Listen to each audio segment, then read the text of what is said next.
Hey everyone, and welcome to an exclusive interview today with Steve from Driver's Seat. So to begin with, Steve, we want to thank you for being on the show today with us and to answering these questions.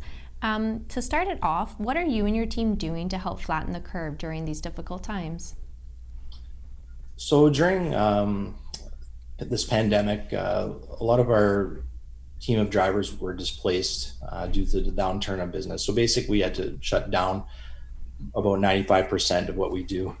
Those who were displaced were eager to do something. And I brought up the intention of doing grocery delivery. And, initially we wanted to help as many people as possible. So currently, we're doing a pay what you can program that allows people to pay what they can or what they want to our volunteer network of drivers to do grocery shopping on their behalf and deliver the groceries as well. Oh, wow, that's awesome. And where can people go to access this? Is it just on your website? So everything is right through the driver seat app. The app's available for Android and iPhone. You can also access it right through our webpage at driverseatinc.com. Now, with that, do you have hours where you perform those services, or how does that, has anything changed in regards to your hours of operation? While our hours of operation differ greatly between services, with designated driving, we generally work late into the evening. Mm-hmm. With the grocery shop and drop services, it's a fluid situation, so we don't know where we're going to be in a couple weeks. But we're basically doing it throughout the day. And if need be, we'll go in the evening when there's less traffic in the stores for the safety of our volunteers.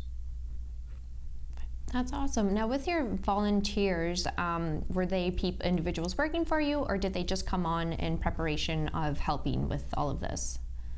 So there's a mix. We have contractors who work for us that were displaced that showed initiative and interest in our program.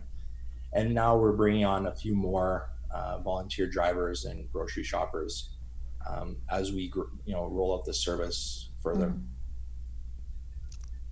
Oh, well, thank you. And one question I wanted to ask, have you noticed changes or a decline in your services since there's no longer bars and restaurants open? Oh, most definitely. Being that it wasn't necessarily the bars and restaurant closures that hurt us. It's the gatherings. The Mhm. primary clientele that we have utilizes it from house parties, and then wedding and event venues are our two biggest demographic. Oh, okay, perfect. Well, thank you. Now, one question we'd like to ask is, do you have any words for the community that you'd like to share? Other than stay home, but no, I'm seeing uh, a real positive shift throughout the community in the form of helping. And that's something that we felt compelled to do with our business. Mhm. While while we're not going to be able to provide it indefinitely, we want to help as many people as possible. We'll be rolling out as a paid service in a few weeks, especially in the outlying communities, while people get accustomed to staying home more. Um, but as far as words for the community, stay home, do what you can to help the community if you can. If you're healthy and able, there's lots of avenues to assist others that are either vulnerable or are unable to leave due to health reasons.